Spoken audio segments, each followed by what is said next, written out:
Have any of you had someone in your community or circle of friends turn out to be a murderer, rapist, or something just as bad? Serious. I live in Port St. Lucie. Not sure if anyone is familiar with the Tyler Hadley case, but he was a pretty good friend of mine. Anyways, he killed his parents with a hammer, threw them and a majority of the items in the house in their room, and threw a party. He always seemed a little off. My ex's sister was invited to that party and decided not to go because she thought it was weird his parents would let him have a party or some crap like that. She pretty much was too weirded out to go, and I guess now we know why. I went to a barbecue at a friend of a friend's house one weekend and had a fantastic time. I thought the dude was genuinely a really cool and nice guy after letting everybody play horseshoes and use the pool, not to mention that he bought all the food and beer. Found out 2 weeks later that he was the one that violated and beat to near death a girl who was a mutual friend of me and the guy that took me there. He violated her and left her for dead in a park. Couldn't even recognize her if you didn't know it was her. I had literally from the one time I met the guy thought he was the nicest guy I'd ever met, then that. Back in 1997 there was a guy we called White John that hung around with us occasionally. He was a black guy but tried very hard to behave the way he thought white people did. All his friends were white. One day he stopped coming around. We figured he decided to start spending all his time with the Asian girlfriend in Manhattan he always talked about. Couple days later, he's on every major news station in New York and on the front page of every newspaper. Turns out he was a serial debaucher that targeted Asian women, and the girlfriend he always spoke about had actually broken up with him several months before. He had been stalking her and violating other Asian girls after the breakup. He was caught after he violated and killed the ex-girlfriend. We were shocked. There was never any indication that he was capable of such terrible things. I would sit and go over every interaction I ever had with him to see if there were signs, and I just didn't see them. It rattled me pretty badly when I thought of all the times I had been alone with him walking to the store or whatever. Ever since then, I examine the people I'm friends with looking for warning signs. It still affects me to this day. Law and Order SVU did an episode based on this guy. Guy I knew was a firefighter and really serious about it. He started out forest firefighting and went to school to be a city firefighter. He was truly in love with his job. A little too much, unfortunately. Houses around our area began catching on fire for no clear reason. Eventually they found out it was arson, but they didn't know who it was. The last of these arsons resulted in a death. An old man that lived in the home couldn't get out of bed on his own and was trapped in his room. Eventually it was found out that this guy had been starting these fires in order to do his job and put them out. He was convicted of manslaughter and arson and spent a few years free in jail, but he's out now. I don't feel like the punishment fit the crime for this one. Not sure where he is or what he's doing, but I've certainly seen him walking free. This is a surprisingly common story, sadly. A guy at a church I went to as a teenager did a lot of work with our youth group. He was a single man in his 30s. My youth pastor called him into his office one day and said, "So and so, something about you really bothers me, but I can't put my finger on it. Are you okay?" The guy said he was just fine and that he had no problems. Other than that incident, to everyone it seemed like he was a nice guy who just really liked helping folks out. He was really funny as well. He was arrested several months later by an FBI sting that pretended to solicit physical relationships with a 12-year-old boy. He was a diddler and he had already abused multiple people. In the end he got 15 years in prison for what he did. My mom began dating this one guy. None of us felt comfortable around him, and my dad, grandma and I were particularly worried of him being around my younger brother and sister. My mom would leave them alone with him all the time, even though he was this alcoholic, manipulative piece of crap. He had served like 6 years in jail for coke before my mom and him got together. Later, we found out the real reason was because he came home drunk one night and made his young daughter give him a BJ. We found out because he came home drunk one day and solicited my sister's friend, at the time they were about 10-12 years old, to frick. He's been in jail since.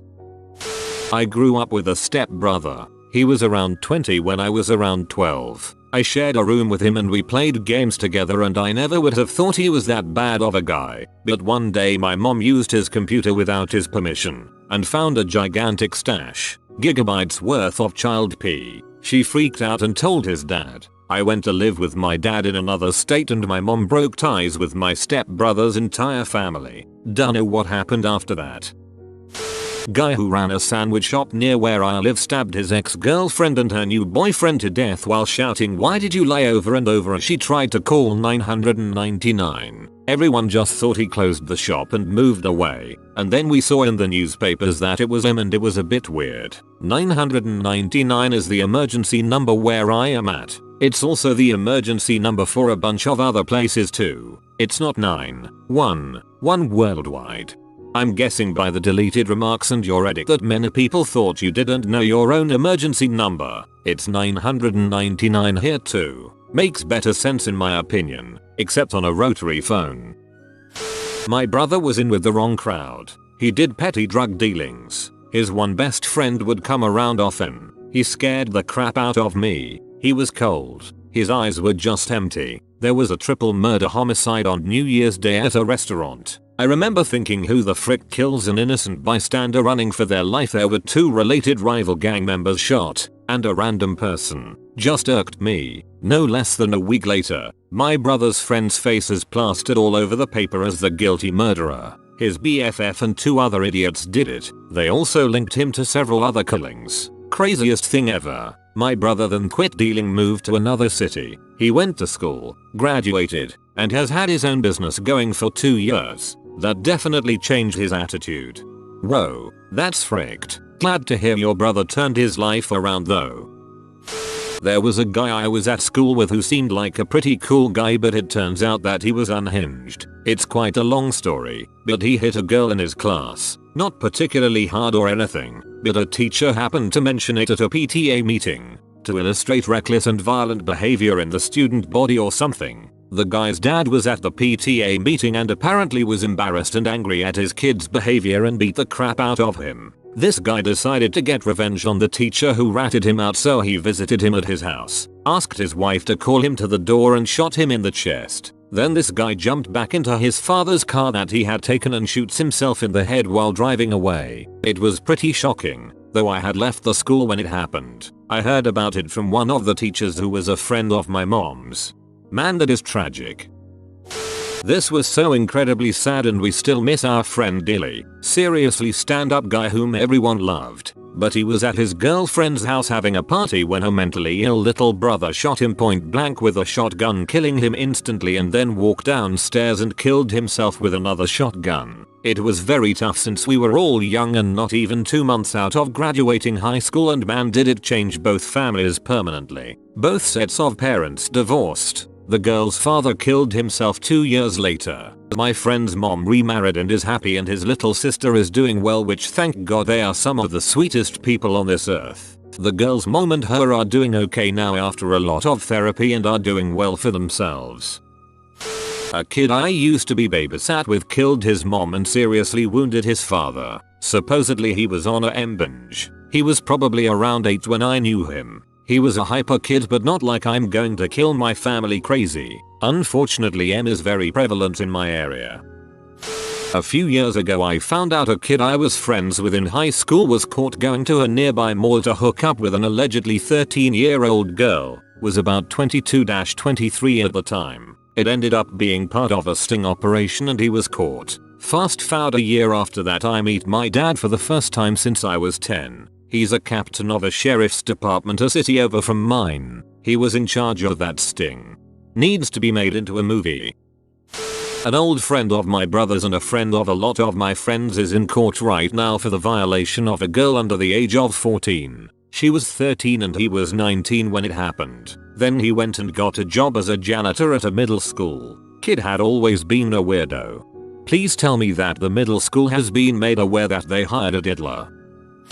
Someone in a local film club, who I actually invited to my house when we had club meetings at MT Place, turned out to be a giant online trader of pedophilia and got busted for it.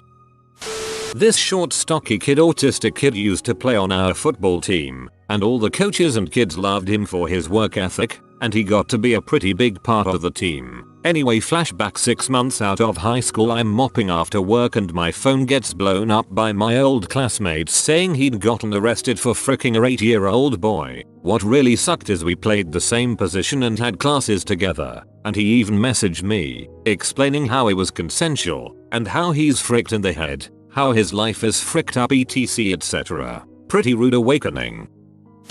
An acquaintance murdered a girl over money a few years back. Just had dinner with him once and he seemed really nice. Saw it in the newspaper a couple years later and realized it was him. My cousin's ex-stepfather turned out to be an escaped con and rapist and murderer. Good thing he became an ex-stepfather.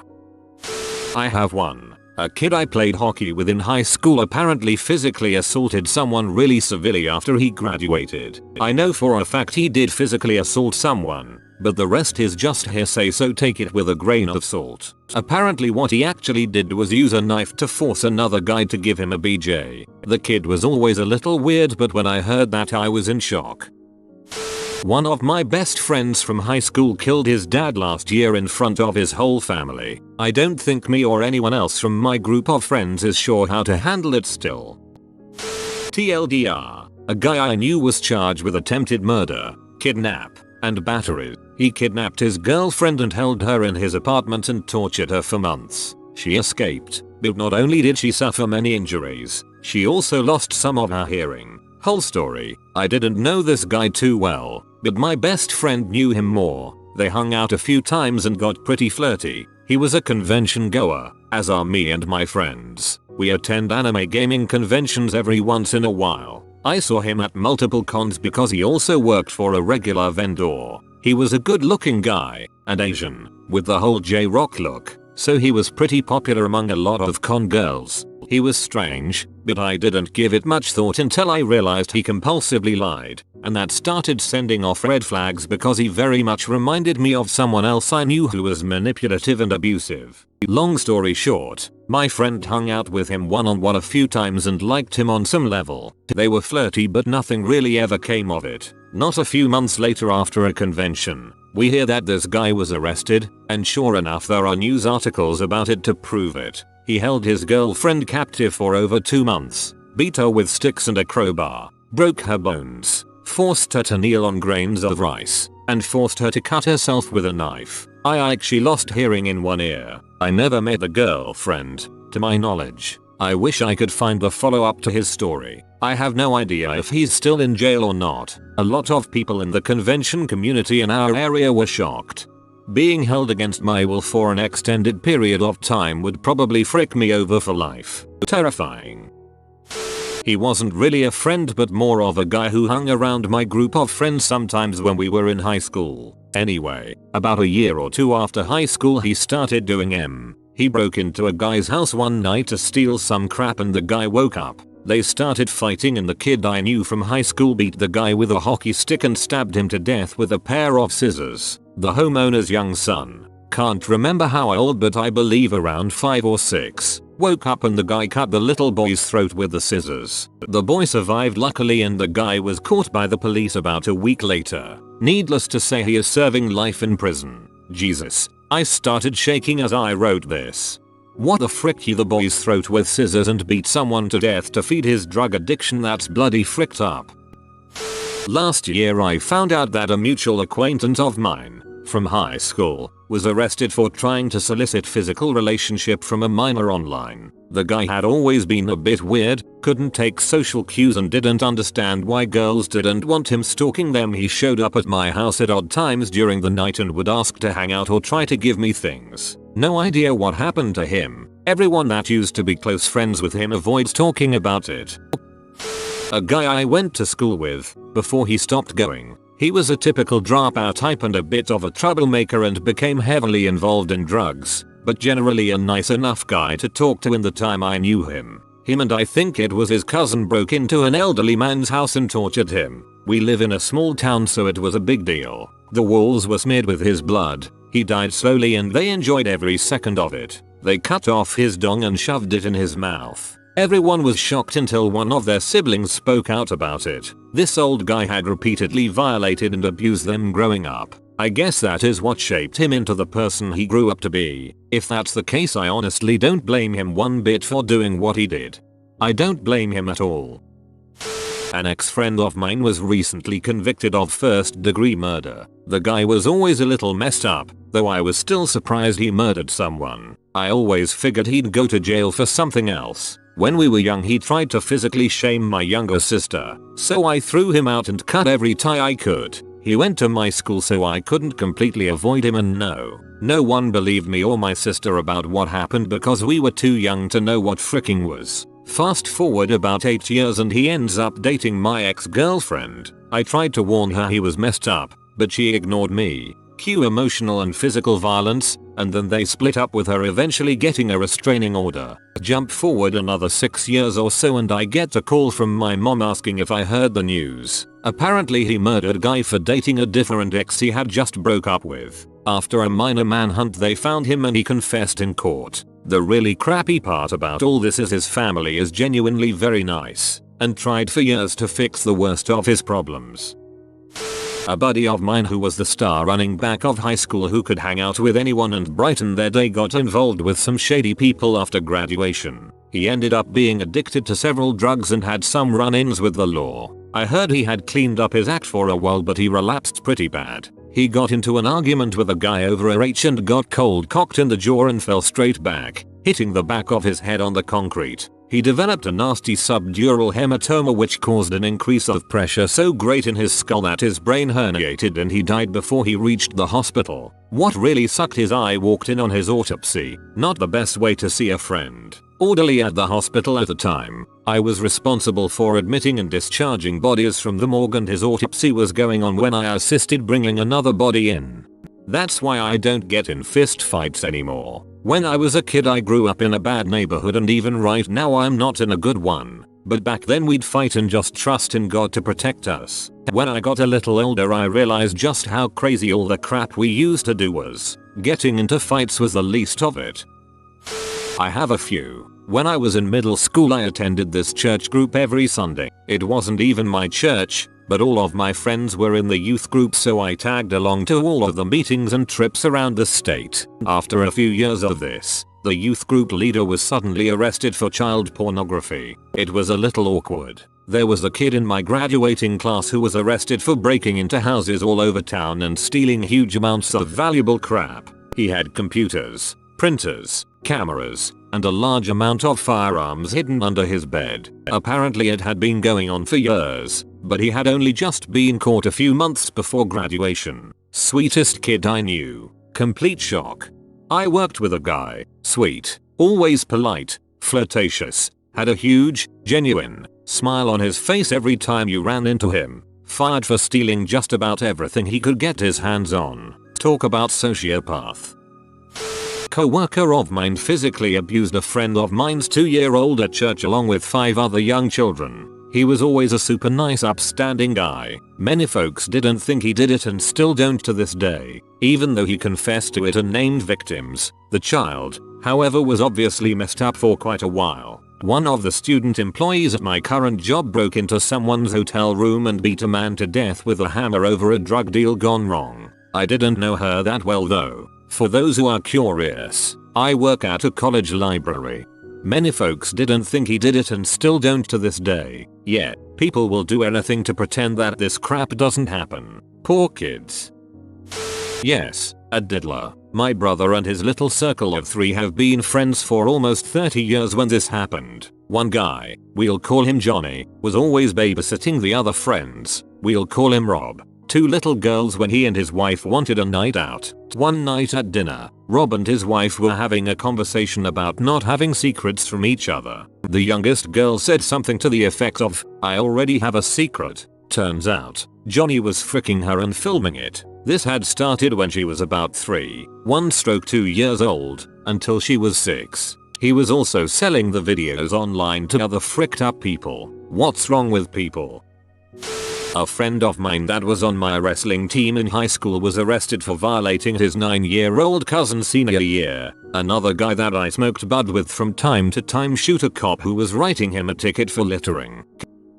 I've had 2 friends that ended up charged with and imprisoned for first-degree murder. The first was a group of friends in about 8th grade that really hated this one guy and were involved in generally mild gang activity. They used the excuse of initiating the victim into the gang as an excuse to kick his butt badly. They took him to a remote area of a park to beat him in and left him essentially for dead. They returned a few hours later to check on him and asked him who did this to him. His face and eyes were so damaged he was unable to see. When he said the names of the 4 individuals involved, the leader smashed his head with a rock and they pushed him into the river. I was only friends with the leader of the group. The rest were just people I knew of and could pick out of a crowd. He was convicted of first-degree murder at the age of 16. The rest were charged with slightly lesser crimes. The second is a story that's a bit more unclear as only 2 people knew what happened and one ended up dead and the other was pretty silent on what happened, just accepted his punishment.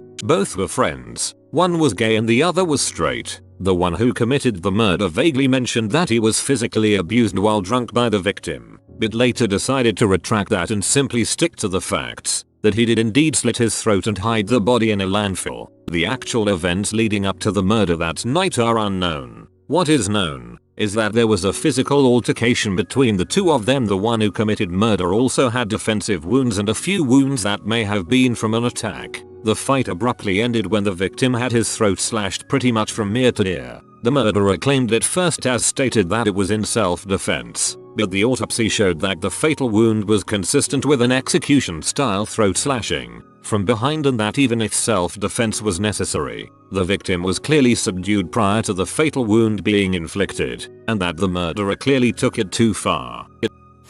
Grew up as a child being close friends with the family next door. Didn't see the father of the family for a while. Found out he had been caught trying to seduce a young girl on the internet who actually turned out to be police officers. He was caught with loads of child pornography on his computer and flew quite often to countries where child prostitution is a big issue. A friend of mine went to jail over something simple so he had to do barely any time. He recently ended up killing his cellmate and will now be in prison for a very long time. He was crazy though, so I'm not surprised. He used to beat his girlfriend and was on H for years. What did shock me was my other friend's story. His parents left him and his brother home and went on a camping trip with some of their friends. My friend's dad ended up shooting their friends, my friend's mom, and then himself. Some people camping nearby heard screaming and gunshots and called 911. The mom ended up being the only survivor. I remember going swimming at their house all the time and they were the nicest, happiest people too. Another crazy story is that my uncle was murdered by his friend. The guy stabbed him in the back multiple times and he bled out fairly quickly. He never even saw it coming. I met his friend a few times years before and he was sketchy, but not like that. It's crazy how people can just snap. A guy I used to party with in high school beat a coke dealer to death outside of our local bar. Considering that the guy had been aggressively trying to sell blow to his pregnant, recovering addict girlfriend, I have to admit I understand where he was coming from. Although he went too far, the fact that he was a semi-professional boxer counted against him in his sentencing, and he's going to be in prison for quite a long time. It's really sad to hear the stories like this. When my mother left my physically and emotionally abusive father, we stayed with her best friend, Nancy. Nancy had 2 sons, the youngest of which was named Michael. I had had a crush on Michael since I was 6 and he was 11. And when I was 12 years old he was my first kiss, and the first boy I ever fooled around with. I have a brother who is 2 years younger than me, who was often paired up with Michael so that Michael could be a good influence on him. They did Boy Scout stuff together, and Michael would often take my brother camping when he was older. After a couple of years, when my brother was about to go into high school, he became more and more adamant about not hanging out with Michael, and while we were all confused, we respected that. Turned out that Michael had been physically shaming my brother the entire time. Now, my brother has severe PTSD and serious, but understandable, trust issues, because it was way beyond the statute of limitations by the time we found out, and because we had lost touch with Nancy and her family after my mother came out as gay. They were a religious family, no charges were ever pressed. I'm not a violent person, but I would be okay if that sucker got hit by several cars. The fact a 17-year-old willingly kissed a 12-year-old was a warning sign to me, although understandably you were too young at the time to see that. I ran the kennel in a full-service animal hospital for a number of years and had one dog that was a frequent boarder. Her owner would bring her in every 2 weeks, said she was only going to board a couple of days, and then the dog always wound up staying 2 weeks. She was such a regular client that when the dog stopped showing up we all noticed but didn't know what had happened. Later the police came to the clinic and asked when this lady had boarded her dog last. Apparently they were investigating her movements following the murder of her long-term boyfriend and baby daddy. She had coached their 13-year-old son into crushing his father's skull with a hammer and then cut him into pieces and hid his body in a freezer in their basement, then left her 2 children in the home by themselves to go into hiding. I never found out what happened to Sunshine the pit bull. About 30 years ago I was friends with a nice guy. He would go camping with us. We hung out at a bar and had cookouts at his house. Once, when he was visiting us, he asked for the phone number of the girl who lived in the house in front of us. I gave it to him. He called her, and she called me back. I just wanted to check and see if he is an axe murderer or anything. Hehehe. No, he is not an axe murderer, I replied. I think you know where this is going. In fact, within a year he had been arrested for stabbing a guy to death. Like 30 stab wounds. It is my impression that the dead guy deserved it, but still this was some creepy stuff. The girl, my neighbor, was very upset that she had been dating a guy who turned out to be up to his armpits in blood. Some of the people in my group go and visit the killer in prison. He is eligible to get out next year, having served 30 years. Let's call him C. I first met him in year 9 of secondary school when he joined our class. We were the nerds, the rejects, so he gravitated towards our group as we understood the place he was coming from. But I wish we hadn't. The guy was slimy, just looked nasty and looked like the kind of guy you wouldn't trust with a potato gun. Large round glasses, yellowish skin and just an awful smell. He would follow our group around like a little puppy dog, making unfunny obscene comments, like how the white paint on the walls was created by our ejaculate. Horribly obscene comments towards women and just creeped everyone out. He got expelled from school for jerking off and finishing in class, before blaming it on a girl who he said was jerking him off. He came back for a few weeks and then just disappeared for a few years until our last year, year 11. Turns out it was a 2-part problem. The guy had come from a broken home from a rough family. Frick knows what was going on in his head, as he had physically tried to abuse his mother but failed in the past. But he had taken over the father role in his family, taking care of his brother. Well, the day he disappeared he had attempted to violate a 13-year-old in the stairwell, boasted about it as her giving him some, and then when he got home had violated his brother. Because of his age he had been sent to counseling, but he hadn't changed. He was still the creepy, nasty frick that had caused my life heck for a year. At least by year 11 people understood that he was never a part of our group. He tried to add me on Facebook numerous times over the years. I noped the frick out of it. I realized how messed up my high school was. I'm from a small town, so it was one of those cases of there being nothing to do. As a result, drug use drinking tended to happen at young ages, usually around 14. I've long since graduated high school, but since then, 2005, there have been 4 suicides, 6 deaths by overdose, 2 were close friends, 1 guy is still in jail for executing someone over a drug deal gone wrong. 2 girls have been to jail for being accessories to robberies. Really sad place. Actually, people tend to get kind of trapped there and then go crazy. Same thing with my hometown, though we haven't had the murders. As far as I know, people get trapped. One of my better friends in high school started dating this guy who we all knew was going to be no good for her. Unfortunately, he got her pregnant twice before we all found out that he has been violating 14-year-olds. He is now in prison for a long time. I had a substitute teacher get convicted of killing his wife. 10 years passed before he was arrested, 5 of which he had been at our school district. Didn't know till he was on 60 Minutes or Dateline. Also, there was a guy in my circle of friends who is now on jail for 5 counts of physical shaming 4 girls. Worst part, one was his sister.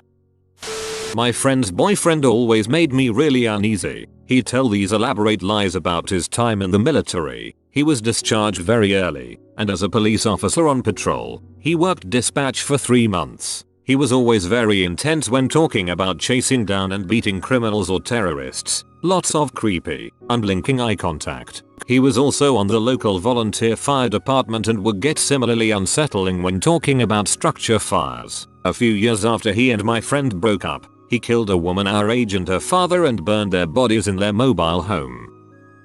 My best friend and I have the worst luck dating guys and often talk about whose ex was the worst. A few days after one of these talks, my bestie comes over really upset saying she needed to talk. Her brother had called her asking if her ex-BF had contacted her recently, the one that particularly gave her all the trust issues she has today with ongoing cheating and lies. Anyway, turned out he got arrested for owning a ton of child pornography and got caught in the act of luring a child. Even worst, she saw him out on bail and he tried to convince her to run away with him. Bastard. A kid in my group of friends in high school was sentenced to like 5 years in prison for debauchery. Surveillance cameras caught him dragging an unconscious girl in and out of his dorm. One of my cousin's friends. She was older than me and knew him from school. I was 14. She was about 24. Was the nicest guy I knew, and when she had house parties with family invited, I would hang out with him and play video games. I invited my friend once, also 14, and after not seeing her for about an hour I went looking for her to find the guy fricking her on an airbed covering her mouth.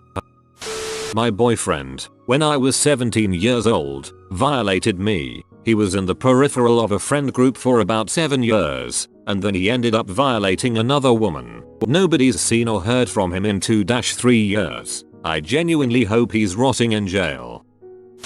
There was a guy who was always part of the id crowd, played varsity sports, etc. He was always a quiet guy, but quiet does not a secret creep make. The summer after graduating from high school, he was convicted of possession, distribution and creating child pornography of children ages 4-10. Still makes me feel sick.